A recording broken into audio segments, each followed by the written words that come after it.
허환구의 라디오 오늘. 여러분 안녕하십니까. 허환구입니다. 김태효 국가안보실 1차장이 과거사 문제에 대해 중요한 건 일본의 마음이라고 발언해 파장이 일고 있습니다.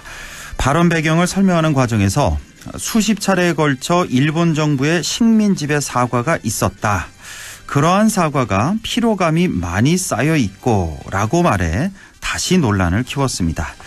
한민수 민주당 대변인은 가해자가 사과를 거부하면 죄를 묻지 않는 것이 윤석열 정부의 정의관인가라고 물었고, 김보협 조국혁신당 수석 대변인도 논평을 통해 일본이 사과를 할 마음이 없으니 알아서 요구도 하지 않았다는 뜻으로 읽힌다며, 중요한 것이 대한민국 국민의 마음이 아니라 일본의 마음이라고 주장하는 자는 대한민국 안보사령탑에 있을 자격이 없다고 밝혔습니다.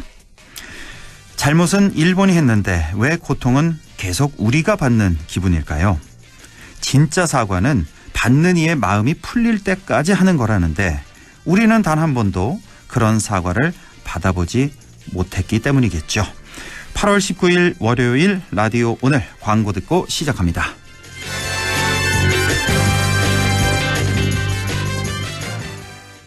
당신은 아마 아직 모를 거야. 장기렌트 숨은 강자 아마존.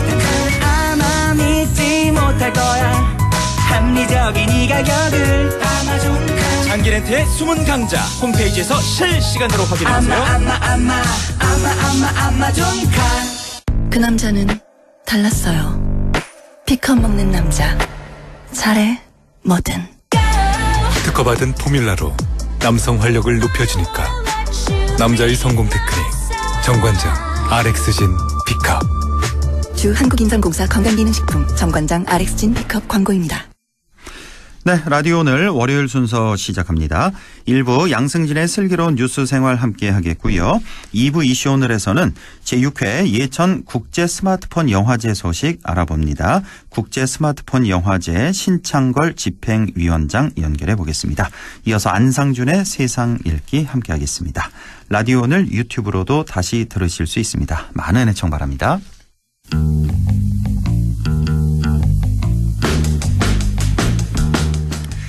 네, 양승진의 슬기로운 뉴스 생활 시작합니다.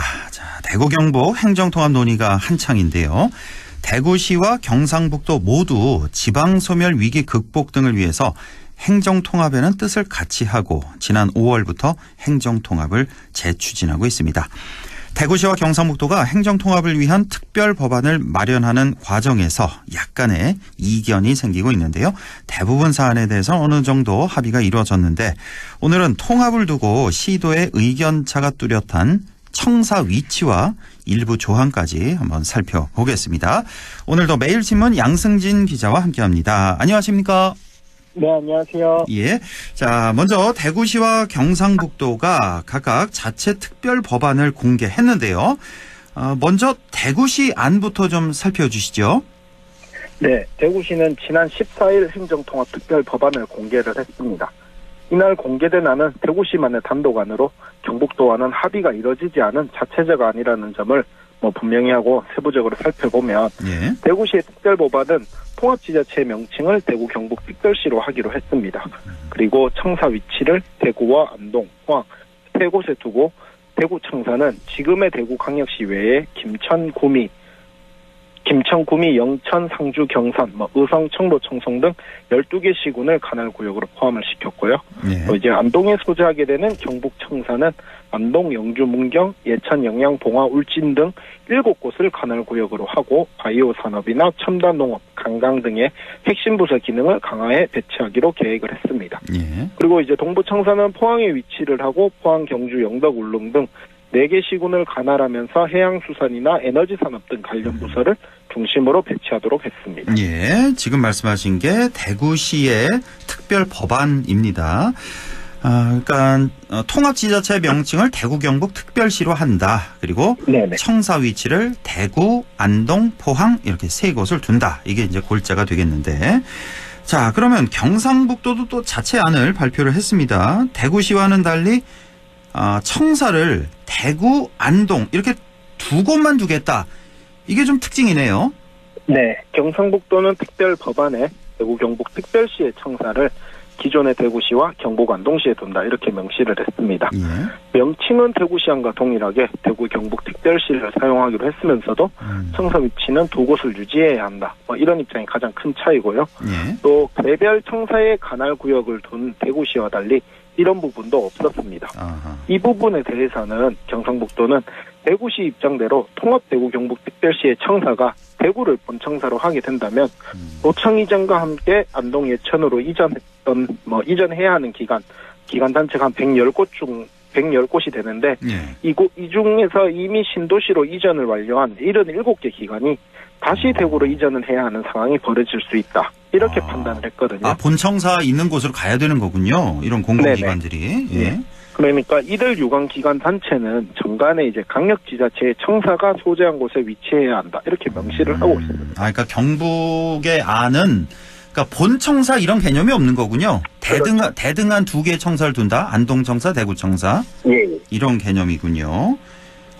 왜냐? 바로 안동 예천으로 이전해야 되는 그런 기관 단체 이것들이 다시 또 가야 되는 본청사가 대구에 있으면 대구에 가야 된다. 그 문제가 있기 때문에 이 점이 이제 좀 다른 거군요. 그러니까 대구시안과 경북 안을 보면은 명칭은 같군요. 생각이 대구 경북 특별시로 그렇죠. 한다. 이건 이제 똑같고 청사 위치가 문제군요. 대구는 대구시 안은 대구, 안동, 포항 세 곳을 둔다. 그리고 경상북도 안은 대구, 안동에 둔다. 이렇게 두 개만 둔다는 거고 본청사 개념이 없다. 대등한 관계다. 예, 이렇게 정리를 하면 되겠습니다. 자, 그러면 경상북도의 입장이 그러니까 본청사 개념을 따로 두지 않고 각각 이제 대구, 안동 청사를 운영하면서 뭐 나중에 추후에 결정하자는 그런 의도입니까? 주민 여론을 수렴하거나 행정의 필요에 따라서 지방자치 조례로 이를 변경할 수 있도록 하겠다. 이런 입장인데요. 네. 대구시 안대로 특별 법안에 본청의 기능을 하게 되는 청사의 위치를 명시한다거나 또 각 청사별로 관할권을 설정하거나 청사에 들어갈 조직의 기능이나 규모를 정할 경우에는 이야기가 복잡해집니다. 지자체는 필요에 따라서 조직 개편을 하게 되는데요. 당장에 이제 경상북도를 예를 들어보면 조직 개편을 통해서 원래 이제 조직 개편을 통해서 하반기에 이제 저출생 본부를 신설하기로 했습니다. 네. 그런데 이제 이런 조직 개편들은 자치 조례를 개정을 통해서 이뤄지게 되는데 대구시 안대로 특별 법안에 처음부터 조직의 규모나 배치 등을 명시를 하게 되면 조직 개편이 필요할 때마다 특별법 법안을 개정해야 하는 불편이 생길 수가 있습니다. 그래서 경상북도는 이 같은 논의의 연장선에서 특별법에는 본청사의 개념 없이 현재 각각의 청사를 그대로 사용하고 필요한 부분에 있어서는 자치 조례를 개정을 하거나 제정을 하거나 이렇게 하면 된다라는 입장입니다. 그렇군요. 행정통합 법안에 대해서는 대구시나 경상북도가 90% 정도 합의를 봤다. 이렇게 전해지기도 하는데요. 쟁점은 역시 청사 위치인 것 같네요. 중앙의 권한 이양이나 산업 활성화 등 이런 부분에 있어서는 대구시나 경상북도가 어느 정도 의견을 같이를 했습니다. 그런데 이제 결국 갈리는 게 청사 위치인데 홍준표 대구시장이 이제 페이스북을 통해서 8월 말까지 행정통합 합의안이 나오지 않으면 장기 과제로 넘길 수밖에 없다. 그리고 비생산적인 청사와 의회, 소방본부의 소재지가 상식적 수준에서 결정되지 않고 미룰 경우에는 통합 후에 갈등만 더 증폭된다. 그래서 기존의 입장, 그러니까 대구의 본청사를 위치해야 한다는 입장을 강조를 하기도 했고요. 이제 전날 열린 행사에서도 청사 배치 문제에 대해서는 합의가 늦춰지면 장기화될 수밖에 없다. 이런 점을 시사하기도 했습니다. 네, 이게 이제 지난 금요일에 SNS를 이제 공개했던 그 기억이 나는데, 자, 이 홍준표 시장이 청사 위치를 두고 8월 말로 가이드라인을 정하면서 좀 압박하는, 이때까지 정해지지 않으면 장기화될 것이다 이렇게 좀 압박하는 그런 모양새로 비춰지고 있는데, 한편 이철우 지사는 주민투표 얘기를 꺼냈네요. 네, 이철우 지사는 이제 홍 시장이 자신의 SNS를 통해서 통합에 대한 가이드라인을 설정 이런 부분을 언급한 날, 지난 16일 날 행정통합의 필요성을 역설하면서 주민투표의 필요성도 이야기를 했거든요. 이철우 지사 같은 경우는 그전에 주민투표 얘기를 안 했어요. 그렇죠? 안 하고 그래서 뭐 이거는 의회 뭐- 차원에서 결정하겠다. 예. 예. 그랬는데. 주민투표 부분은 시도 단체장들 모두 다 이제 언급을 하지를 않았었는데 예. 뭐 어쨌든 이제 이철우 지사는 통합에 대해서는 지방의 자치권이나 재정권을 강화를 하고 또 균형 발전을 위해서 통합이 필요하다라는 입장을 보이면서 시도 간의 논의나 전문가, 지역민 대표가 참여하는 공동 추진단을 구성을 해서 토론회나 뭐 공론화 과정을 거쳐서 공감대를 형성을 해야 된다. 그리고 행정 통합이 역사적으로 중요한 일인 만큼 주민 투표를 거쳐야 한다. 이런 입장을 밝혔습니다. 이게 좀 생각이 바뀌었네요. 이 지사 뭐, 입장이. 예. 그렇죠. 이제 뭐 시장도지사가 통합을 추진하면서 주민 의견 수렴을 대의기간, 그러니까 뭐 대구시의회, 경상북도 의회에 찬반 여부로 진행하겠다는 계획에서 조금은 전향적인 입장이기는 한데, 예. 다만 이제 통합을 위한 주민 투표는 행정 통합을 위해서 이제 대구시와 경상북도 각각에서 만든 자체 특별 법안에 대한 투표가 아니라 공동의 법안이 나온 뒤에 행정안전부가 주도해서 관련 절차를 밟게 될 것으로 전망됩니다. 예. 그러니까 결국 지금은 두 시도 간의 합의를 통해서 공동 법안 마련이 계획대로 통합을 추진하기 위해서 빨리 마련돼야 하는 상황입니다. 네, 일단 뭐 통합안이 마련이 돼야 그 다음에 뭐 주민 투표를 하건 말건, 네, 그 다음 그렇죠. 절차가 되겠죠. 자, 결국 가장 큰 쟁점은 청사 위치와 함께 시도민의 반발일 것으로 예상이 되는데요. 특히 우리 지역 북부권의 반발이 가장 거센데 대구시는 북부권 발전 전략도 지난 14일에 공개했는데요. 그 내용도 다시 한번 좀 짚어주시겠습니까? 뭐 지난번에도 제가 한번 전해드린 적이 있는데 예. 산하 공공기관의 통합과 이전, 뭐 그다음에 첨단 산업 글로벌 미래특구 조성, 대규모 관광벨트 활성화, 신공항 연계 교통망 구축 등이 주 내용입니다. 예. 하나하나 살펴보면 본청사는 대구시에 두고 경북청사, 즉 이제 안동 예천에 위치한 이 뭐 지금의 이제 경북도청의 기존 도청 소재지라는 특수성과 그리고 북부 지역의 균형 발전이나 신성장 산업을 육성하는 측면에서 주요 기능과 인력을 균형 배치하겠다. 뭐 이렇게 설명을 했고요. 예. 그래서 이제 대구시 설명대로면 경북청사는 균형 발전 사업이나 내국인 카지노와 같은 이제 대규모 관광 위락 단지 조성, 그리고 바이오 생명 산단 뭐 이런 국가 산단을 육성을 하고 스마트팜 산업이나 기존의 농업 임업 육성을 위한 주요 기능을 맡게 됩니다. 예. 그리고 대구 경북의 34개 산하 공공기관 중 기능이 유사한 기관을 통합을 해서 부지역으로 이전하는 계획도 세워뒀고요. 예. 이 외에도 뭐 신공항과 연계한 지역 발전 전략, 문경에 카지노를 설립하는 것과 같은 내용을 담은 관광벨트 조성의 내용도 함께 공개했습니다. 예, 저번에도 한번 말씀 주셨지만 이게 그렇게 쏙 들어오는 그런 대안들이 아니어서 이게 뭐 그렇게 큰 이점이 있을까? 북부 지역민 입장에서는 그런 생각이 좀 들고, 그러니까 이런 뭐 여러 가지 발전 전략들 말씀을 주셨는데 이런 것보다는 지금의 우리 경북도청을 본청사로 하는 게 우리 북부 지역 주민들로서는 가장 좀 받아들일 수 있는 그런 안이 아니겠습니까? 그 북부 지역의 주민 입장에서는 당연히 그렇게 생각할 수밖에 없을 것 같은데요. 예. 뭐 이제 대구시가 제시한 북부권 발전 전략이라는 것들이 예전에도 언급한 것처럼 이미 진행되고 있거나 그렇죠. 사업을 추진하고 있는 내용들도 좀 많이 있습니다. 그렇습니다. 그리고 뭐 카지노 같은 부분은 현실적으로 추진이 쉽지 않은 점도 없지 않아 있고요. 그래서 결국 북부권의 반발을 고려하면서도 실리를 챙기려다 보니까 이런 뭐 결과가 나오게 됐지 않을까 싶기도 합니다. 예. 통합을 추진하는 데 있어서 이제 상향식 의견 수렴이 아니라 뭐 의견 수렴이나 결정이 아니라 하향식으로 추진되면서 이 같은 문제가 발생한 것으로 보여집니다. 예, 지금 뭐 이런 뭐 발전 전략 우리 북부권 주민들로서는 뭐 도저히 받아들이기 힘든 그런 안이 아닐까 싶습니다. 자, 이철우 지사가 주민 투표 등 여론 수렴의 필요성을 얘기한 건 좀 그나마 좀 다행으로 그렇게 여겨지네요. 그 한 차례 무산됐던 2021년의 통합 논의를 살펴보면 예. 그때도 이제 2020년 하반기부터 이제 본격 공론화가 됐습니다. 그러니까 이번 같은 경우에는 5월 이후로 확실하게 한 석 달 정도 논의가 되고 있는 이번과 달리 당시에는 이제 권역별 의견 수렴을 위한 절차라든가 토론회도 이제 진행을 했었고요. 예. 그런데도 이제 결국 통합은 이루어지지 못했습니다. 그래서 이제 당시에도 대구시나 경상북도 모두 이제 통합을 장기 과제로 돌리기도 했고요. 예. 통합은 분명히 지방 소멸 상황에서 효과가 있습니다.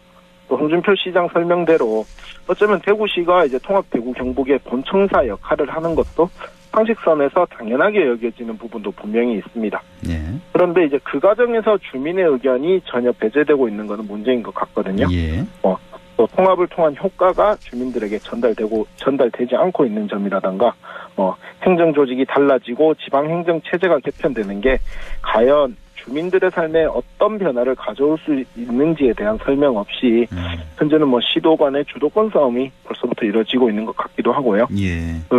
홍 시장이 8월 말로 시한을 못 박은 만큼 막판에 이제 극적인 반전을 이뤄낼 수도 있고 어쩌면 또다시 무산될 수도 있습니다. 그런데 분명한 거는 어떠한 결과가 나오든 간에 지방 소멸을 극복하고 진정한 의미의 지방자치를 실현하기 위한 노력은 계속돼야 한다. 이런 점일 것 같습니다. 예, 알겠습니다. 자, 대구 경북 행정통합 진행 상황 이렇게 좀 자세히 분석을 해봤습니다. 지금까지 매일신문 양승진 기자와 함께했습니다. 고맙습니다. 네, 고맙습니다. 네, 라디오 오늘 잠시 후 2부에서 뵙겠습니다.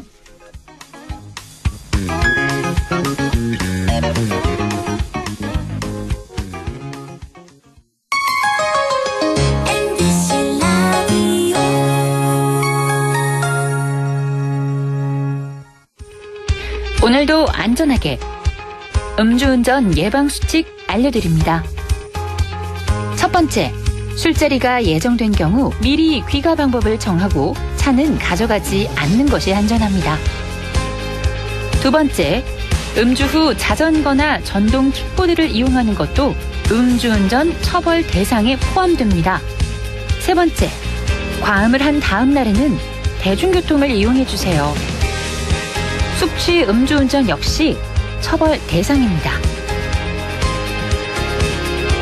네 번째, 음주운전을 방조하는 경우에도 3년 이하의 징역형 또는 1,000만 원 이하의 벌금형에 처해질 수 있습니다. 적극적으로 말려주세요. 위험한 음주운전 미리 예방하여 소중한 생명을 지켜주세요.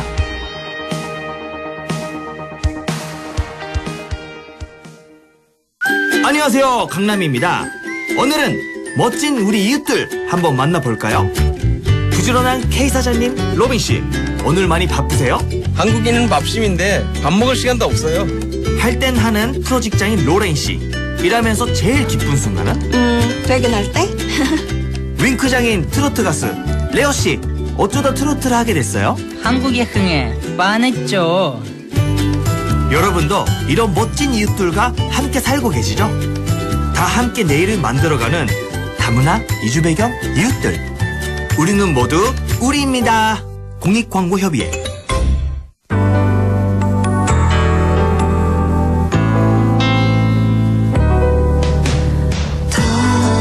어렵던 날도 많았죠. 우리 함께 한다면 따스함을 느껴요. 사랑이 있어요. 소중한 꿈을 이뤄봐요. 우리 함께 여기 있으니 감동과 사랑 있는 MBC 라디오 문화방송 100.1 MBC 라디오. 네, 6시 23분 50초 지나고 있네요. 이슈 오늘 시작합니다. 예천 국제 스마트폰 영화제가 올해로 벌써 6회째가 됐습니다. 얼마 전 올해 공모를 마쳤는데 어느 때보다도 많은 작품이 모였다고 합니다. 국제 스마트폰 영화제 신창걸 집행위원장을 연결해서 자세한 얘기 나눠보겠습니다. 신창걸 위원장님 안녕하십니까? 예, 안녕하세요. 네, 반갑습니다. 제6회 예천 국제 스마트폰 영화제 지난 7월 말까지 작품 접수를 마쳤는데요. 올해 굉장히 많은 작품이 접수됐다면서요? 예, 많이 접수됐습니다. 올해는 특히 해외에서 많은 작품들이 출품되었는데요. 예. 해외 총 52개국을 포함해서 작품 수는 총 1,012편의 작품들이 접수되었고요. 예.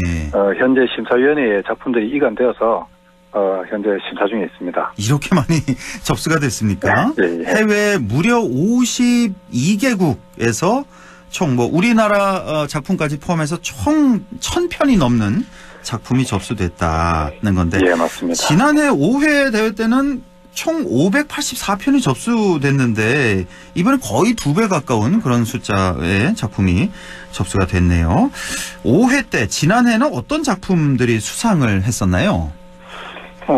지난 5회 때는 국내작으로 신혼부부 사랑과 의심에 대한 그런 얘기를 재밌게 반전 드라마로 연출한 그 이덕영 감독의 그 현모양처라는 작품이 그 일반부 대상을 받았었고요. 예. 학생부에서는 그 학생들의 재밌는 에피소드를 유쾌하게 다뤘던 그 정세훈 학생인데 학생 감독입니다. 예.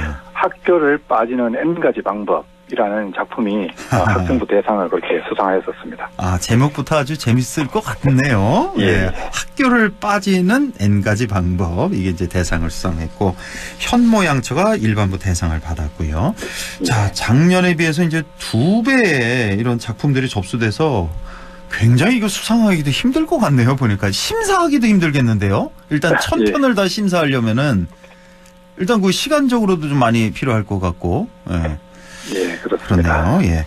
자, 이렇게 계속해서 외국에서도 많은 작품들이 이렇게 출품이 되고 있습니다. 무려 52개의 나라에서 작품을 보내왔는데, 외국에도 이렇게 예천 국제 스마트폰 영화제가 많이 알려졌나 보네요. 그러면? 올해로서 본 영화제가 현재 6회째를 이제 준비하고 있는데요. 예. 그동안에 그 캐나다나 중앙아시아, 키르기스탄 등에서 저희들이 해외 교류 진행과 그 해외 홍보에 많은 공을 들였었고요. 예. 또한 그 해외 사이트에도 저희들 영화제가 많이 소개가 되었었습니다. 예. 한국에서 특히 유일하게 개최되는 국제 스마트폰 영화제인 만큼 이제 국내에도 물론 해외에서도 현재 많이 갈수록 관심이 커지는 그런 상황이고 그런 이유인 것 같습니다. 그러니까요. 이렇게 무려 52개 나라에서 참여를 했다는 게 상당히 놀랍습니다. 왜 이렇게 인기가 많을까? 혹시 그 상금이 큽니까? 상금이 이제 총 5천만 원입니다. 아, 총 5천만 원이에요? 예. 꽤 되네요. 꽤 큰 편입니다. 예, 우승 상금은 얼마나 되나요? 일반부 대상이 1,500만 원입니다. 아, 그렇군요. 예. 자, 올해는 이제 쇼폼 부문을 신설했다고 하던데, 쇼폼 많이들 들어보셨을 텐데, 짧은 영상. 이것도 좀 설명해 주시고, 신설 배경 이유는 어떻게 됩니까? 예, 요즘 아시다시피 그 시대에 유행하는 대중적 콘텐츠가 쇼폼인데요. 예. 짧고 또 임팩트 있고 그런 재미있는 일본이야 영상물들이 요즘 트렌드인 쇼폼 영상이고요. 예. 이러한 이제 젊은 트렌드를 우리 영화제에 참여시켜서 우리 영화제가 다소 영화제 참여가 다소 어렵다는 인식들이 있는데 좀 불식시키고 그리고 스마트폰 하나면 이제 누구나 손쉽게 참여도 하고 즐길 수 있다는 그런 확장성을 위해서 저희들이 신설하였었고요. 예.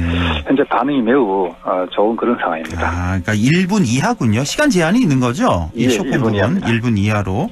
예. 이 쇼폼 영상 같은 게 많이 출품이 됐을 것 같은데요. 아무래도 손쉽게 좀 만들 수 있으니까.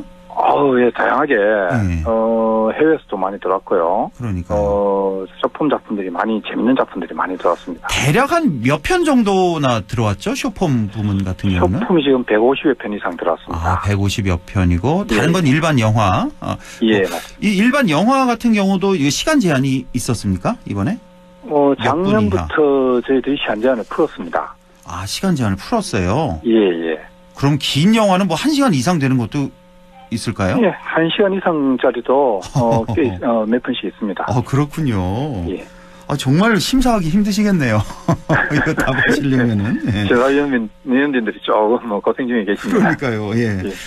자, 이렇게 예천 국제 스마트폰 영화제가 이제 해마다 이렇게 성장하고 있는데 이렇게 잘 되고 있는 이유 비결이 뭘까요? 먼저 그렇게 봐주셔서 감사드리고요. 네. 우선 저희 스마트폰은 해가 갈수록 이제 진화하는 게 사실이고요. 네. 전 세계인들이 이제 스마트폰을 통해서 정말 많은 콘텐츠들을 생성도 하고 소통도 하고 PR하는 그런 시대적 대세인 것 같아요. 네.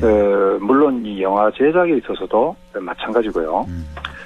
아울러 이제 우리 영화제는 시작 초기부터 조직위원회가 발족이 되어가지고 영화제를 전문적으로 집행하고 있고요.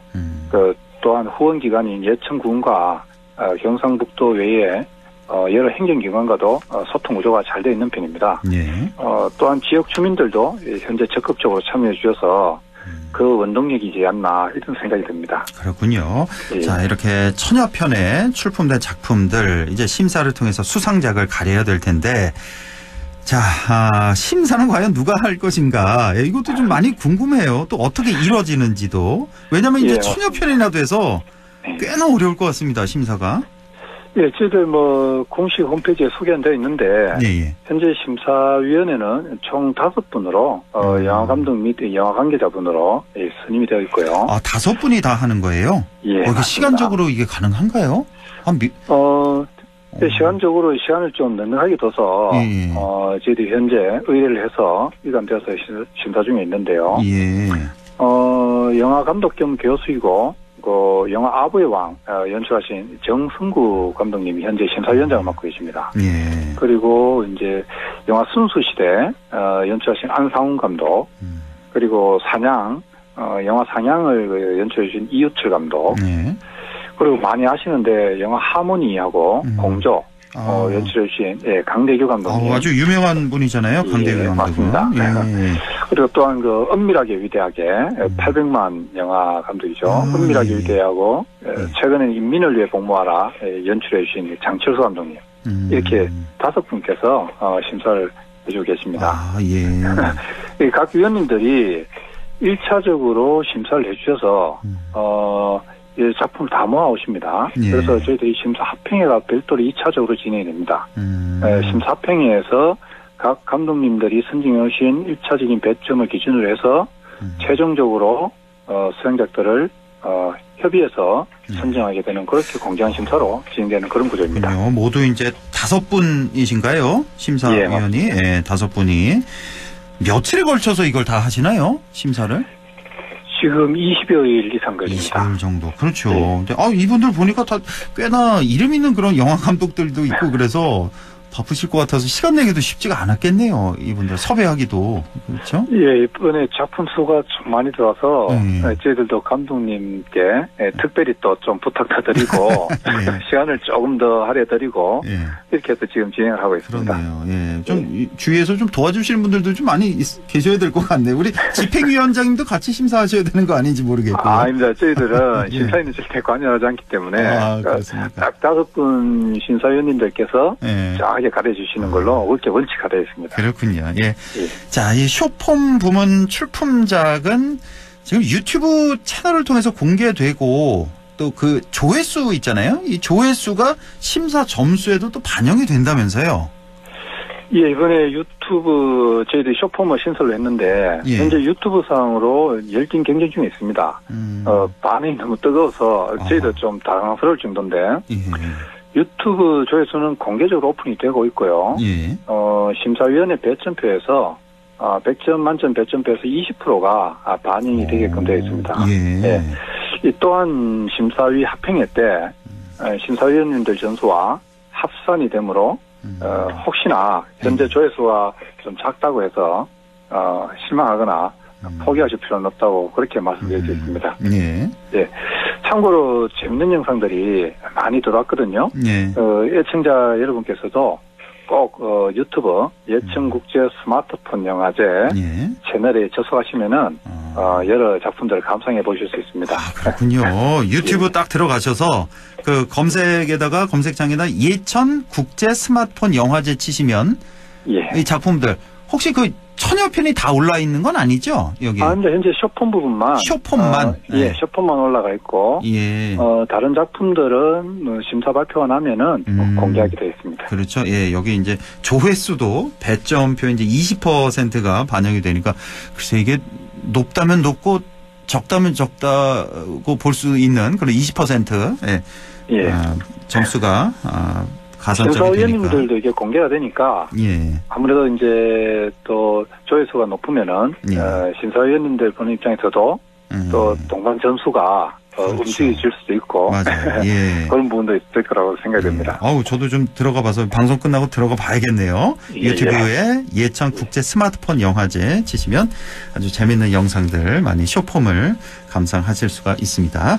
자, 스마트폰 영화제 시상식과 상영회 등 뭐 본 행사가 있잖아요. 이게 이제 10월에 열릴 예정이라고 하는데 향후 일정이 어떻게 됩니까? 예, 저희 현재 제6회 예천 국제 스마트폰 영화제는 8월 말에 심사를 마치게 되고요. 네. 10월 12일 날 토요일 날 예천 신도시 패밀리파크에서 개막식과 함께 시상식이 함께 진행이 됩니다. 예. 개막식에는 현재 가수 크라잉넛이 현재 섭외가 되었고요. 네. 크라잉넛을 비롯한 축하 공연과 주제 공연 등 여러 가지 영화 축제가 동시에 함께 진행될 그럴 예정입니다. 예. 그리고 12일과 13일 양일간에는 신도시 메가박스 상영관에서는 수상 작품들을 하고 쇼폼 작품들이나 또한 해외 초청 지역들이 무료로 관람할 수 있게 되고요. 예. 또 이번에는 이제 예술총 감독님이 복만대 영화 감독님이신데 예. 현재 개막작도 준비 중에 있습니다. 그래서 복만대 예술총 감독의 개막작도 개막식 때 시사회가 동시에 진행될 그럴 예정입니다. 그렇군요. 애청자 여러분 많이들 관람해 주시면 진짜 감사드리겠습니다. 알겠습니다. 10월 12일 토요일에 예천 신도시 패밀리파크에서 개막식과 함께 시상식이 열린다는 거. 예.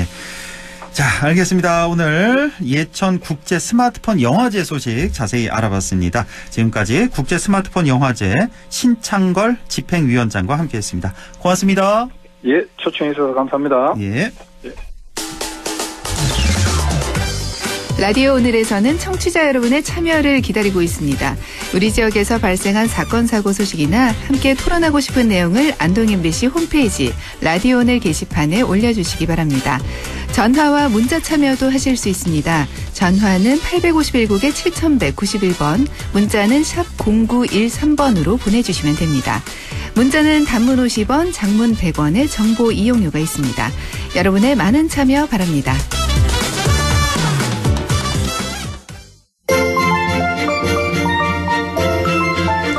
네, 안상준의 세상 읽기 시작합니다. 오늘도 국립안동대학교 사학과 안상준 교수와 함께합니다. 안녕하십니까?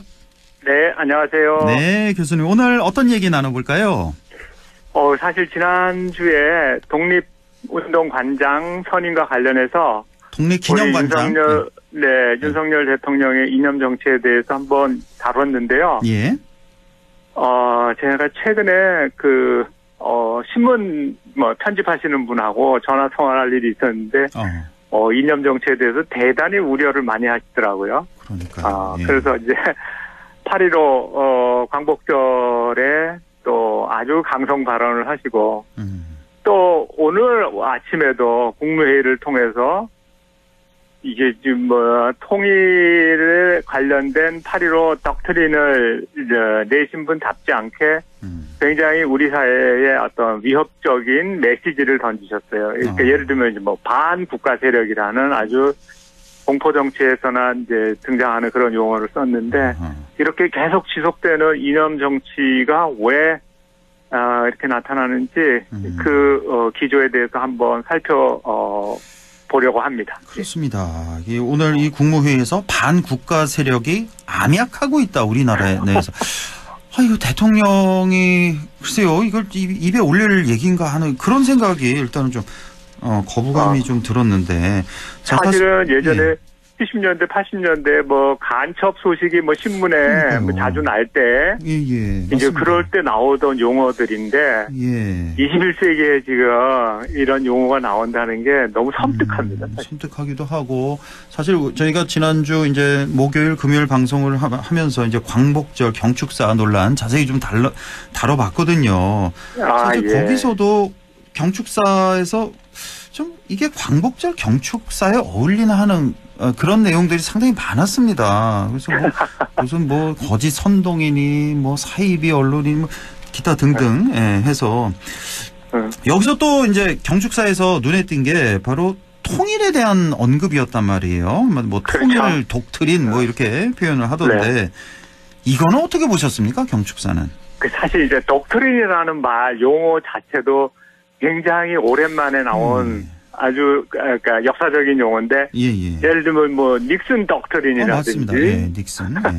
이렇게 세계사적인 또 마샬 독트린이라든지 이런 그 이제 세계사의 어떤 외교 방향을 바꾼 이제 그럴 때 쓰는 말인데 그러면 이제 뭐 8.15 통일 독트린이다 이렇게 놨으면은 통일에 대한 어떤 뭐 전향적이고 굉장히 좀 뭐랄까요 국민들의 마음을 설레게 하는 그렇습니다. 그런 내용을 담은 독트린이어야 되는데 구체적이고 현실성이 있는 좀 그런 내용이어야 되는데. 네, 그래서 진짜 우리 국민들이 5천만 국민들이 저렇게 하면은 이제 국민이 지지하면은 뭔가 통일이 되겠구나 라는 그런 그 설레는 마음이 들게 해야 되는데 5천은 아주 오싹하고 공포감이 드는 그런 내용들이 좀 있고 용어가 있어서 좀 문제였는데 예를 들면 이런 거에 한번 그날 이제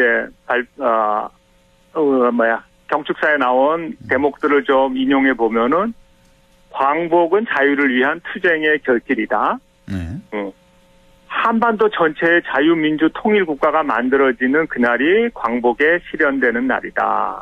이렇게 얘기를 했어요. 그러면서 이제 통일이 뭐 한국 사회에서 굉장히 당연히 이제 지향해야 될 그리고 아주 급한 문제라고 이제 제시를 했는데 사실 지난 2년 동안 통일과 관련해서 아무런 언급이 없었거든요. 그렇습니다. 정책도 없었고.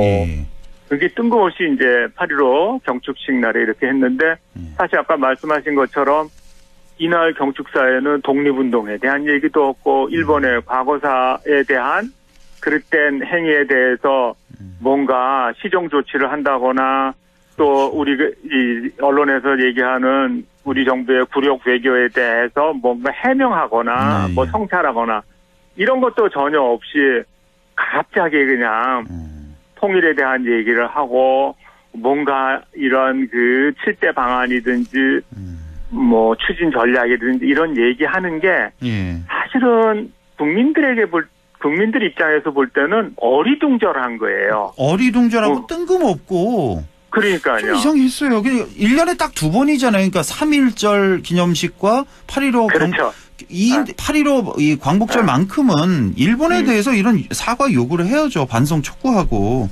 적어도 이틀은 1년 중에. 그래서 대통령으로서 시기와 그 자리에 맞지 않는 내용으로 그 식을 진행하면서 국민들을 어지럽게 했고 또 아까 이제 얘기한 것처럼 좀 섬뜩한 용어들 가짜 뉴스에 기반한 선동 세력과 사이비 논리 그리고 검은 선동 세력과 같은 이런 얘기를 이제 하는데 이거는 이제 대외적으로 어떤 다른 정치 세력에 대해서 이제 얘기하는 건데 통일을 하겠다고 어떤 독트린을 발표하신 분이 반통일적이고 또 체제 전복적인 세력에 대해서 뭔가 선제적인 공격을 하고 하는 이런 그 제스처를 취한다는 게 사실 국민들 입장에서 볼 때는 통일을 하겠다는 거야 아니면은 이게 지금 국민을 통제하겠다는 거야 이렇게 우려할 수밖에 없죠. 후자로 들려요 사실. 네. 그래서 문제입니다. 제가 볼 때는. 굉장히 좀 두서없고 비현실적이고 좀 일방적인 8.15 경축사에는 전혀 어울리지 않는 그런 내용들이 나와서 정말 말씀하신 대로 어리둥절했습니다. 당시. 저도 왜냐하면 올해 같은 경우는 독립기념관장 그 논란도 있고 해서 그렇죠. 우선 어떤 경축사가 나올까 이걸 아주 유심히 이제 생방으로 쭉 지켜봤거든요. 1시간 내내. 저도 보면서 뭐지 하는 이런 생각이 좀 많이 들었습니다. 사실. 아이고 이렇게 좀 경축사 해석을 좀 해주셨고 이런 얘기도 좀 많이 들리지 않았습니까? 마치 그날이 광복절이야 6.25야 뭐 이런 생각도 좀 통일 얘기를 너무 강조하다 보니까 여기서 말하는 그 반국가 세력 뭐 검은 세력 이건 누구를 지칭하고 대통령이 이렇게 언급을 하는 걸까요? 이제 뭐 우리 사회 내에 반국가 세력이 암약하고 있다. 지금 북한이 지금 전쟁 도발을 뭐 준비하고 있는데 그들이 쳐들어오면은 같이 내통할 세력이다 이렇게 얘기하는데 이거는 지금 우리 대한민국 사회에서 현재 대통령이 이렇게까지 우려를 해야 될 상황인가? 사실은 70년대, 80년대 군부 독재 시절에 외부하고 지금 이게 단절된 또는 아주 어려운 소통이 어려운 사회에서는 그런 것들이 가능할 수 있죠. 예를 들면 이제 우리가 80년대 말에 해외여행 자유화라는 정부의 조치가 내려지기 전까지는 해외여행을 하려면 허가를 받던 시절이에요. 예. 그럼 굉장히 어려웠다는 얘기잖아요. 그리고 해외여행을 간다는 것도 이제 상당히 지위가 높거나 재산이 많거나 사회적인 그 여유가 있는 사람들이 하는 건데 사실 그렇지도 않은 지금은 누구든지 해외를 다닐 수 있고 또 인터넷이 발달하고 스마트폰이 발달하면서 누구하고도 소통할 수 있는 이런 시절에 이와 같은 좀 구시대적인 그런 그 이념 정치에 물든 용어들을 서슴없이 내뱉었다는 거는 사실 현재 21세기 한국 사회에 대한 대통령의 어떤 인식이 너무 구태의연하고 너무 구시대적이고 시대에 뒤떨어진 거 아닌가 하는 그런 생각을 하면서 이제 또 그 전쟁에 대해서 노골적으로 언급을 했는데 우크라이나 전쟁이라든지 중동 지역 전쟁이 지금 일어나고 있다. 한반도에서도 언제든지 전쟁은 일어날 수 있다. 이런 얘기를 하는 거는 한반도에서 전쟁이 일어난다는 건 상상을 할 수 없지만 만약에 전쟁이 일어난다면은 우리는 정말 현재의 이런 평화와 여유를 누릴 수 있는 건가. 그런 국민들의 불안감을 조성할 수 있는 얘기를 대통령이 한다는 것 자체가 저는 상당히 지금 정치적으로 이분이 좀 불안한 상태에 있구나. 그리고 세계 정세를 인식하는 데 있어서 뭔가 이 보수 세력 또는 더 나아가서 극우 세력에게 휘둘리고 있구나 하는 그런 인상을 받습니다. 그렇군요. 워낙에 정치적으로 윤 대통령이 이제 궁지에 몰리다 보니까 이런 논리를 내세우는구나. 이렇게 생각하시고. 그러니까 예전에 박근혜 대통령 때도 갑자기 왜 통일은 대박이다 통일 대박론을 내세웠던 그 기억이 나는데 그때도 좀 어려웠을 때 아니었습니까?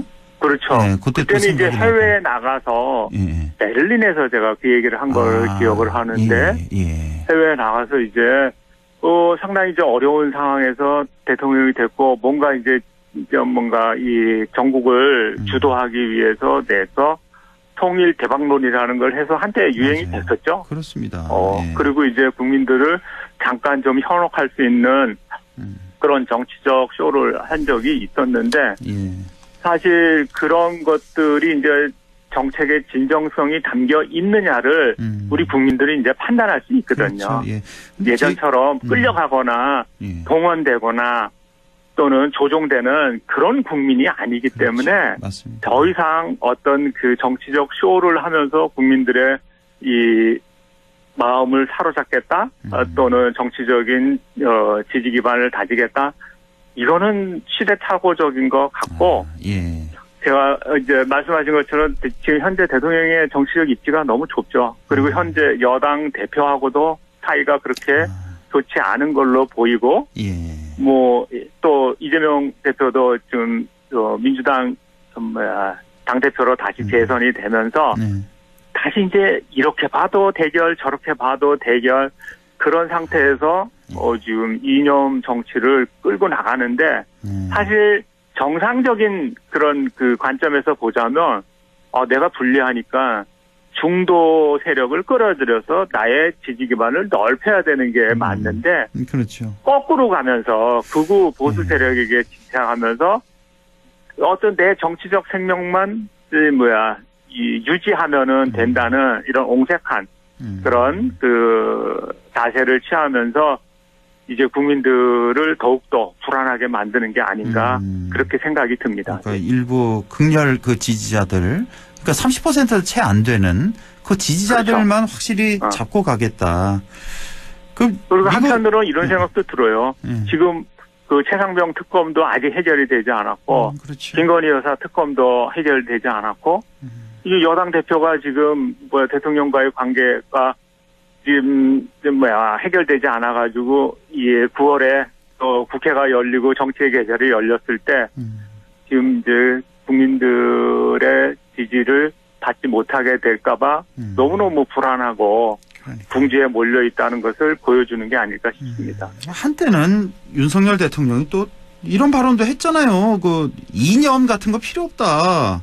먹고 사는 네. 문제, 민생이 제일 중요한 거다. 네. 이런 것도 공식적으로 발언을 했었는데 그래요. 또 갑자기 또 이념을 이렇게 중시하고. 그러니까 너무 왔다 갔다 오락가락하니까 그리고 때와 장소를 가리지 않고 이렇게 오락가락하니까 국민들로서는 어리둥절하고 어이가 없는 것 같습니다. 이번에 이 경축사 뭐 문제를 우리가 좀 하고 있습니다만 과연 이런 대통령의 연설문을 누가 써주는 걸까? 저는 그게 정말 궁금합니다. 아 정말 예 보면은 어떤 행사의 그 기념사 어울리지 않는 기념사를 하는 경우가 종종 있어서 네. 도대체 누가 하는지 이거 대통령이 이거 고쳐서 이렇게 이쪽 방향으로 하라고 지시를 하는 건지. 네, 안보, 통일, 외교 이런 쪽은 지금 이제 외교부하고 국가안보실에서 이제 컨트롤 타워가 돼서 하는 것 같은데 전체적으로 현재는 이제 국가안보실에서 지금 주도하는 것 같아요. 그런데 이제 벌써 임기 2년 조금 넘었는데 안보실장은 지금 벌써 3명이 발리고 네 번째가 지금 이제 들어오게 되는데 차장은 지금 계속 유지가 되고 있거든요. 한 사람이. 네, 김태호 1차장. 김태호 1차장인데, 이분이 지금 굉장히 지금 일본 친화적인, 그리고 한미일 공조를 앞세우면서 북한과 중국과 러시아를 이제 대립축으로 해서 뭐 안보를 구상하고 있는 것 같은데, 굉장히 그 축과 더불어서 뉴라이트 계열의 인사들을 중용을 하면서 지금 이념 공세를 펴고 있는 것 같은데 이게 성공할 수 있다고 생각하는 게 좀 시대착오적인 게 아닌가 싶어요. 김태호 차장 같은 경우는 또 중요한 건 일본의 마음이다. 아니 우리 국민 마음이 중요한 게 아니라 일본의 마음이 중요한 거다. 수십 차례 사과 그동안에 했다. 피로감이 쌓였다. 이게 도대체 어느 나라 안보실 차장인지 도저히 알 수가 없는 이런 발언을 서슴지 않고 하고. 그러니까 저는 그렇게 생각해요. 맞은 사람이 때린 사람의 마음을 헤아린다는 게 이게 세상의 올바른 이치인가. 이해할 수가 없습니다. 이해할 수 없죠. 그러니까 지금 대통령의 생각이 이래서 밑에 참모들이 따라서 가는 건지 아니면 대통령 주위의 참모들이 둘러싸서 대통령을 이렇게 끌고 가는 건지 모르겠습니다. 예, 정말. 네. 여러 평론가들의 글을 읽어봐도 대부분 다 지금 대통령의 이 누군가의 세력에 끌려가는 게 아닌가 하는 게 전체적인 전망인 것 같아요. 알겠습니다. 예, 시간이 한 30초 정도 남았는데 오늘 말씀 결론 내려주시죠. 예. 그 뭐 반국가 세력이라든지 여러 가지 좀 이렇게 이 안보와 관련된 어두운 용어들이 많이 이제 나오게 됐는데 사실 이제 통일은 우리 헌법상에서도 평화적인 방법으로 이루어져야 된다고 돼 있어요. 그 이외의 평화를 그러니까 통일을 이루는 방식은 헌법에서 이제 규제하고 있는 거죠. 그래서 사실은 윤석열 대통령이 했던 힘에 의한 평화 그리고 북한 몰락에 의한 통일 이건 대단히 위험한 방식으로서 대한민국에 결코 도움이 되지 않을 것 같고 그리고 앞으로 한반도 평화체제의 정착에도 배치되는 거기 때문에 이런 점들을 이제 충분히 고려하고 우리 국민들의 정서 그리고 현재 상황을 냉정하게 판단해서 지금 통일 정책을 전향적으로 내는 것이 필요한 시점이라고 저는 생각을 합니다. 알겠습니다. 예, 뭐 이 방송 들으시는 분들 왜 이렇게 맨날 대통령 비판만 하냐고 하는데 저희도 사실은 그렇습니다. 좀 대통령 칭찬도 좀 하고 정말 잘하셨다 이런 내용을 얘기를 좀 하고 싶거든요, 사실. 네. 근데 그런 경우가 그렇게 많지가 않아서 참. 대통령이 실패하기를 바라는 사람이 있을까요? 대한민국 국민 중에? 없습니다. 대한민국 국민 중에는 없죠. 예. 설령 정치적으로 그들을 지지하지 않는다 해도 대한민국의 대표인데 대표가 망하기를 원하는 사람은 없을 거예요. 예, 알겠습니다. 예. 자, 지금까지 국립안동대학교 사학과 안상준 교수와 함께했습니다. 교수님 고맙습니다. 네.